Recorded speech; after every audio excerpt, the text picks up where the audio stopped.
Merhaba Nesibe. Bağımlılık konuştuğumuzda hepimizin ilk söyleyeceği şey hayır benim çocuğum yapmaz olur. Çevremizde bakıyoruz ama birçok insan artık bağımlı. Kendimize bir türlü yakıştıramıyoruz bunu. Benim çocuğum yapmaz, bizden olmaz. Gerçekten bizde bağımlılık olmaz mı? Yani bir kere çocukları güven noktasında da işte her şeyde sınırımız olması gerekiyor ya. Çocuklara güven noktasında bir sınırımızın olması gerekiyor. Tabii ki çocuklarımıza güveneceğiz. Yani hiç güvenmeyecek değiliz. Onları yaşları gereğince yavaş yavaş özgürleşmelerine, kendi ayakları üzerine durmalarına izin vereceğiz. Dışarıya gitmelerine, farklı insanlarla bir arada olmalarına izin vereceğiz. Hep bizim eteğimizde oturmayacaklar yani. Ama bir yandan da dış dünyanın da aslında tehlikelerini fark edip onu o anlamda yani çok güvenilir ve steril bir ortama salmadığımızı, orada bırakmadığımızı da görmemiz lazım. Bizim inancımızda bırakın bir çocuğun, bir gencin, değil mi? Bizim bile kendimizin bir an bile nefislerimizle baş başa kalmak istememe durumumuz söz konusu. Yani böyle bir duamız var değil mi? Bütün büyüklerimiz, Efendimiz başta olmak üzere bu duayı yapmışlar. Bu ne demek? Ben çocuğumu da aslında nefsiyle baş başa bırakmamalıyım.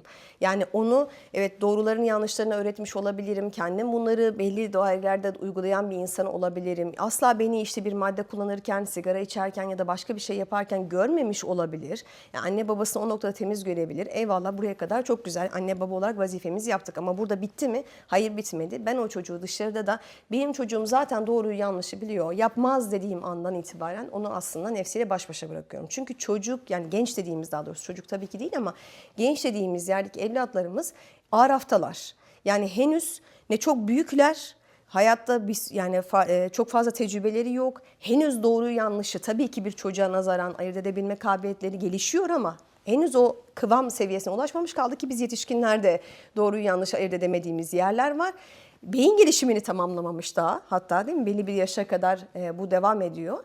Ve bu şekilde kendisini bir yandan ama bir yandan da yetişkin olarak görüyor. Çünkü niçin? İşte büyüyor, kendi kararlarını veriyor. Hele işte 18 yaşını geçmiş diyelim ki artık değil mi, imzasını atıyor, tek başına araba kullanıyor. Bütün bunları yapabilen bir yerde de bir yandan yetişkin olarak görüyor. İşte bir tarafı yetişkin ama bir tarafı hala ham olan, aslında insanın hani bu dünyadaki halini de birazcık resmeden bir halde çocuklarımız. Şimdi biz bu çocuğu kendi nefsiyle baş başa bıraktığımızda, başka arkadaşlarının nefisleriyle baş başa bıraktığımızda, ortamdaki insanların nefisleriyle baş başa bıraktığımızda işte orada vazifemizi ne yazık ki yapmamış oluyoruz.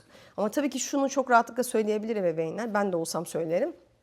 O zaman ne yapacağım yani, çocuğumun başında bekçi gibi bekleyecek miyim? Her yere onunla birlikte mi gideceğim? Koca adam oldu, koca kız oldu, yani ben onunla birlikte mi yapacağım? Hayır, tabii ki bizim sınır kavramımız çocuğun yaşına göre değişmek zorunda olan bir kavram. Yani eskiden işte sınıfının kapısında bekleyen bir annenin değil mi artık bırakın şehir dışına, yurt dışına onu okumaya göndermesi gibi elbette ki değişecek. Ama ben sürekli olarak çocuğumu takip edeceğim.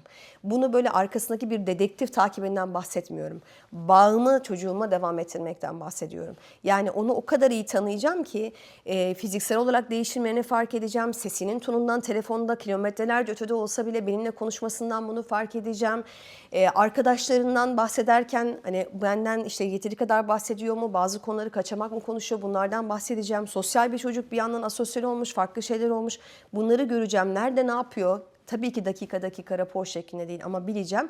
Ve en önemlisi o çocuk ne olursa olsun benimle hala irtibatta olacak, bağını kopartmamış olacak. Ben çünkü eğer onu fark etmezsem, ki fark edememe ihtimalim hala var. Yani bu kadar olmasına bile hala var.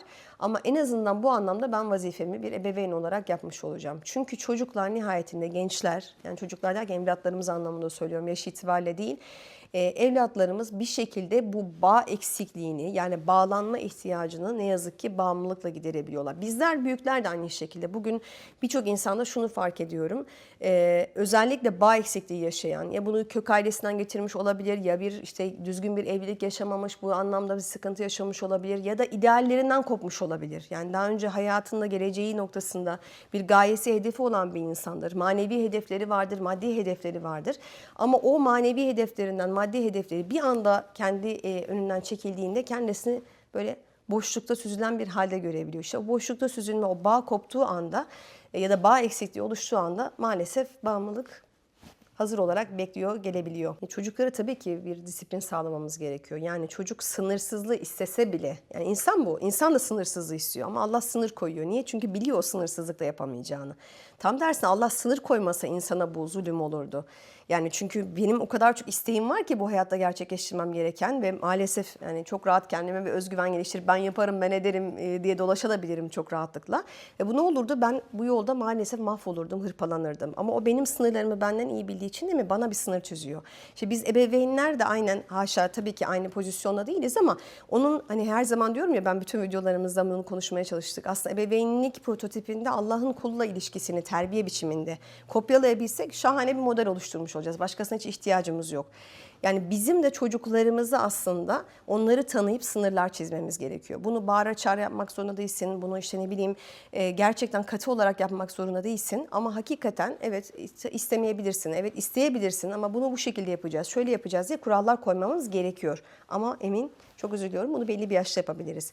Madde bağımlılığı gibi bir şey söz konusu olduğunda bu çocuğun artık yani gencin belli bir yaşın üstüne gelmesi demek. Çünkü bunlara erişebildiği, kendini satın alabildiği, kendisinin bunları ailenin dışında farklı yerlerde kullanabildiği anlamına geliyor.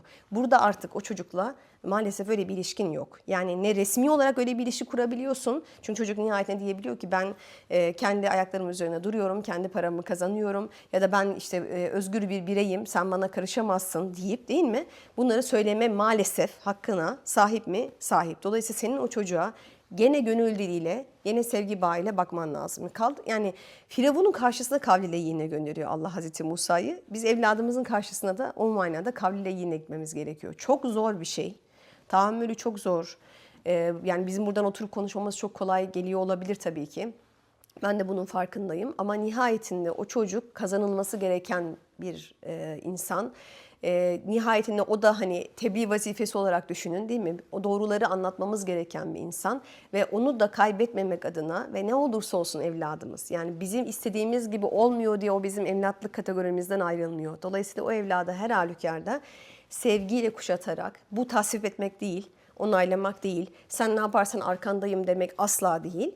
Bunun karşısındayım, bunu tasvip etmiyorum. Bu kesinlikle yanlış. Sen doğru bir şey yapmıyorsun evladım ama ben seni ne olursa olsun seviyorum, yanındayım deyip kuşatmak, burada olduğumuzu, orada olduğumuzu o çocuğa hissettirmemiz gerekiyor. Ne olursa olsun bağı koparmamamız gerekiyor. Zor ama devam etmek